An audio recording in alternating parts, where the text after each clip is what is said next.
Hello my dear future doctors, welcome to MBBS cheat sheet. I hope कि आप सब ठीक होंगे। मैं रेगुलरली इस चैनल पे वीडियोस अपलोड कर रही हूँ related to NEET counselling updates, cut off, rank prediction और पंजाब मेडिकल कॉलेजेस के बारे में। तो आज हम लोग डिस्कस करने वाले हैं कि हमारे पास जो नीट 2025 है उसके लिए जो जीएमसी अमृतसर हमारे पास मेडिकल कॉलेज है पंजाब का, उसके एक्सपेक्टेड कट ऑफ ट्रेंड्स क्या रहेंगे, उनकी रैंक प्रेडिक्शंस क्या रहेंगी और उसकी सीट मैट्रिक्स के बारे में हम लोग डिस्कस करेंगे। ठीक है, तो आई विल रिक्वेस्ट कि आप लोग ये वीडियो एंड तक देखें। ये वीडियो आप लोग के लिए बहुत हेल्पफुल होगी और साथ ही साथ मैं अगले 2-3 दिनों में वीडियो अपलोड करूँगी for the government medical college Faridkot, जो कि पंजाब में है, and also for Patiala, cut off trends as well as their seat matrix with rank predictions. ठीक है, तो आज हम लोग क्या क्या डिस्कस करने वाले हैं। आज हम लोग डिस्कस करेंगे कि जीएमसी अमृतसर के लिए हमारे पास हमारा सीट मैट्रिक्स क्या रहेगा, कैटेगरी रिजर्वेशन कितनी है, कितनी सीट्स उनको मिलती हैं कैटेगरीज में, हमारे पास रैंक क्या क्या चाहिए, क्लोजिंग एंड ओपनिंग्स रैंक क्या रहेंगे हमारे पास, और कितने मार्क्स हमारे पास एक्सपेक्टेड हमको चाहिए for the government medical college seat. ठीक है, सबसे पहले हमें ये पता होना चाहिए कि जो हमारे पास जीएमसी अमृतसर है वो हमारा टॉप मेडिकल कॉलेज है हमारे पास पंजाब का।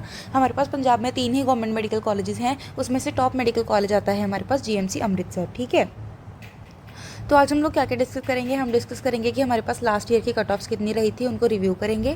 2025 की opening as well as closing ranks हमारे पास कितनी रहेंगी, हमारे पास स्ट्रैटेजीज क्या क्या होनी चाहिए कि हमारे पास हमें गवर्नमेंट मेडिकल कॉलेज में सीट मिल जाए, और अगर आपका स्कोर बॉर्डर लाइन है तो आपको क्या टिप्स फॉलो करनी चाहिए ताकि आपकी जो सीट है वो पक्की हो जाए गवर्नमेंट सीट। ठीक है, सबसे पहले हम डिस्कस कर लेते हैं हमारे पास लास्ट ईयर के हमारे पास कट ऑफ ट्रेंड्स क्या थे, मतलब कि 2024 में हमारे पास जीएमसी अमृतसर में क्या क्या रैंक वाले बच्चों को सीट्स मिली थी। ठीक है, सबसे पहले हमारे पास अगर हम कैटेगरी वाइज बात करें, अगर हम जनरल कैटेगरी से बिलोंग कर रहे हैं बच्चे, तो उनकी जो ओपनिंग रैंक थी वो थी हमारे पास 5000 और क्लोजिंग रैंक थी 12,500।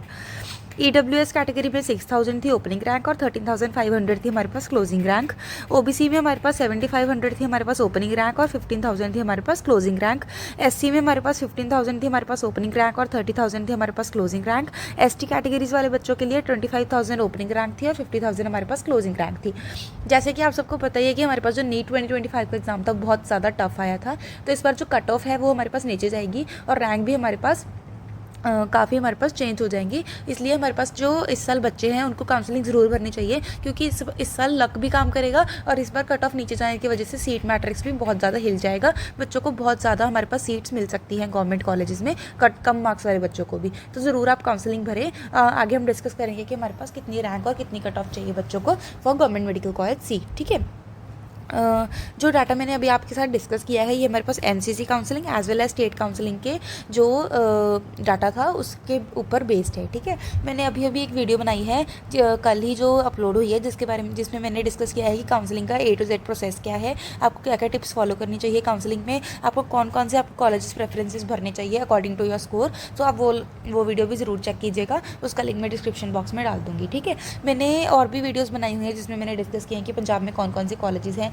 कितना कट ऑफ क्राइटेरिया है, कितना फीस स्ट्रक्चर है, कितना एलिजिबिलिटी है private as well as government medical colleges का, वो भी मैं लिंक डाल दूंगी डिस्क्रिप्शन बॉक्स में, आप वो भी चेक कर लीजिएगा। ठीक है, अभी हम डिस्कस कर रहे हैं सीट मैट्रिक्स 2025 का। सीट मैट्रिक्स कितना रहा है हमारे पास जीएमसी अमृतसर का। ठीक है, टोटल सीट्स आपको पता होनी चाहिए कि टोटल सीट्स हमारे पास जीएमसी अमृतसर में 250 हैं। ऑल इंडिया कोटा के में हमारे पास 15% स्टेट सीट्स होती हैं, जिसमें हमारे पास अप्रॉक्सीमेटली 37 सीट्स आएंगी, और स्टेट में हमारे पास 85% सीट्स होती हैं, जिसमें अप्रॉक्सीमेटली हमारे पास 213 सीट्स रह जाती हैं। ठीक है, ये हमारे पास क्लोज स्टेट है, हमारे पास पंजाब हमारे पास क्लोज स्टेट है। इसमें हमारे पास स्टेट कोटा में सिर्फ हमारी स्टेट के बच्चे ही पार्ट ले सकते हैं, मतलब कि ये 213 सीट सिर्फ पंजाब के बच्चों के लिए है।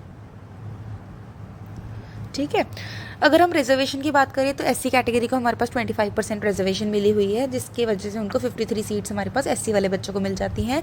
एसटी कैटेगरी को 2% सीट्स हैं, 4 to 5 सीट्स उनकी होती हैं। ओबीसी कैटेगरी को 10% रिजर्वेशन है, जिसकी वजह से 21 सीट्स उनको मिलती हैं। ईडब्ल्यूएस में 10% रिजर्वेशन है, इनकी भी 21 सीट्स होती है। ठीक है, अगर हम पीडब्ल्यूडी की बात करें, पीडब्ल्यूडी वाले बच्चे कौन कौन से होते हैं, जिनकी डिसेबिलिटी क्राइटेरिया हमारे पास डिसेबिलिटी क्राइटेरिया फॉलो हो जाता है और उनके पास डिसेबिलिटी सर्टिफिकेट होता है, उसके लिए हमारे पास 3% हमारे पास रिजर्वेशन है और 2 to 3 सीट्स उनको अलॉट की जाती हैं इन द गवर्नमेंट कॉलेज। ठीक है, बाकी सारी जो सीट्स बच जाती हैं हमारे पास अप्रॉक्सीमेटली 100, वो हमारे पास जनरल कैटेगरी वाले बच्चों के लिए होती हैं, तो जनरल कैटेगरी के पास बहुत कम सीट्स रह जाती हैं। ठीक है, अगर हम कट ऑफ ट्रेंड्स की बात करें 2025 के कट ऑफ ट्रेंड्स हमारे पास क्या रहेंगे अकॉर्डिंग टू 2025 एग्ज़ाम जो कि बहुत ज़्यादा टफ था, उसकी अगर हम बात करें all India quota as well as state quota में क्लोजिंग और ओपनिंग रैंक। सबसे पहले हम ऑल इंडिया कोटा की बात कर लेते हैं, जिसमें हमारे पास 15% सीट्स हैं, मतलब कि कितनी सीट्स हैं, 37 सीट्स हैं।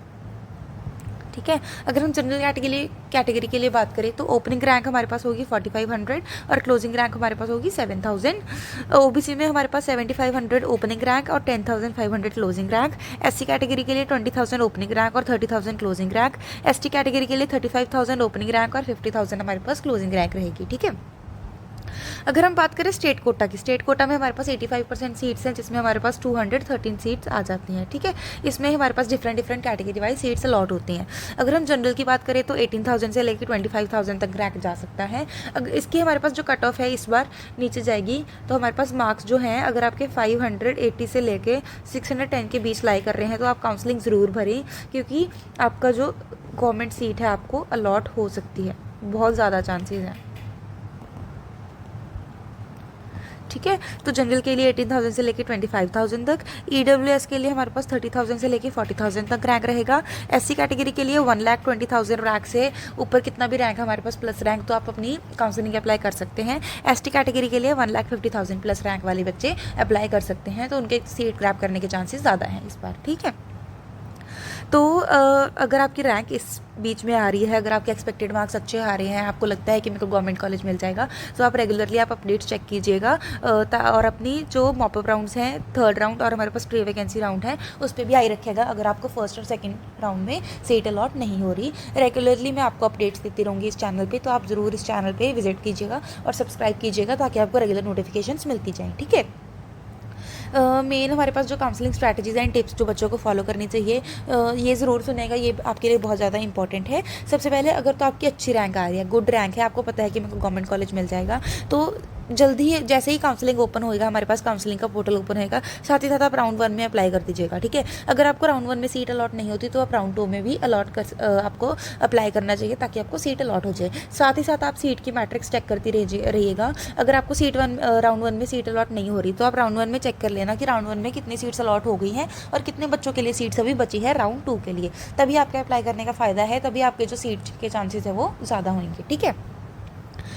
सेकेंडली, अगर आपका स्कोर बॉर्डर लाइन है, अगर आपको डाउट है कि मेरे को मिल भी सकती है, नहीं भी मिल सकती, और आपको चॉइस रेफरेंसेस में भी डाउट है कि मेरे को कौन सी चॉइस भरनी चाहिए, तो उसके लिए तो आप मेरी जो पिछली वीडियो थी वो आप चेक कर लीजिएगा। और आपको क्या क्या ध्यान में रखना है, सबसे पहले आप ऑल इंडिया कोटा की सीट्स चेक कीजिएगा कि कितनी सीट्स हमारे पास ऑल इंडिया कोटा में है। मेरे को सीट ऑल इंडिया कोटा में किसी और कॉलेज में अप्लाई करना चाहिए, किसी और स्टेट में अप्लाई करना चाहिए, मेरे को सीट मिल सकती है या नहीं मिल सकती, क्योंकि बहुत सारे कॉलेजेस हैं जो ओपन स्टेट होते हैं, जैसे कि महाराष्ट्र के कुछ कॉलेजेस हैं जो दूसरी स्टेट के बच्चों को भी हमारे पास अप्लाई करने के लिए एलिजिबल होते हैं। ठीक है। तो आपको वहाँ पे भी सीट मिल सकती है, वहाँ पे कम मार्क्स वाले बच्चों को भी सीट मिल जाती है और उनकी जो फीस है वो भी कम होती है। ठीक है। तो आप ऑल इंडिया कोटा की सीट्स भी चेक करती रहिएगा। पंजाब मेडिकल कॉलेजेस की जो अदर कॉलेजेस का सीट मैट्रिक्स है वो भी चेक कीजिएगा। ऑल्सो मेन जो हमारे पास है कैटेगरी ऑप्शन चेक कीजिएगा। अगर आप किसी भी कैटेगरी में फॉल करते हैं तो आपको कैटेगरी में सीट मिलने के चांसेस ज़्यादा होंगे, तो आप कैटेगरी ऑप्शंस भी ज़रूर चेक कीजिएगा। ठीक है। तीसरी बात, अगर कोई बच्चा एससी या एसटी कैटेगरी से बिलोंग करता है, ये कैंडिडेट्स हैं, तो उनके पास तो ज़्यादा चांसेस होते हैं सीट मिलने की। क्यों? क्योंकि उनको रिजर्वेशन मिल जाती है, वहाँ पे रिजर्वेशन क्राइटेरिया फॉलो हो जाता है और उनके जो सीट लेने के चांसेस है वो बढ़ जाते हैं। ऑल्सो अगर आपको कोई डिसेबिलिटी है या आप डिसेबिलिटी सर्टिफिकेट आपके पास है तो आप PWD में भी अप्लाई कर सकते हैं, वहाँ पर भी आपको ईजिली सीट मिल जाएगी। ठीक है। मैं एक बात और बताना चाहूँगी, अगर कोई स्टूडेंट एलिजिबल है, किसी के पास OBC सर्टिफिकेट है, तो OBC में तो वो अप्लाई कर ही सकता है, वो साथ ही साथ जनरल में भी अप्लाई कर सकता है। किसी को लगता है कि मेरे मार्क्स अच्छे हैं तो वो जनरल सीट भी ग्रैब कर सकता है। ऑल्सो अगर किसी के पास OBC सर्टिफिकेट भी है, SC सर्टिफिकेट भी है, तो वो बच्चा OBC as well as SC category दोनों में ही अप्लाई कर सकता है, जिससे उसको बेनिफिट होगा, किसी ना किसी कैटेगरी में उसको सीट मिली जाएगी। ठीक है। तो ये चीज़ें आपको दोनों ध्यान में रखनी है। ठीक है।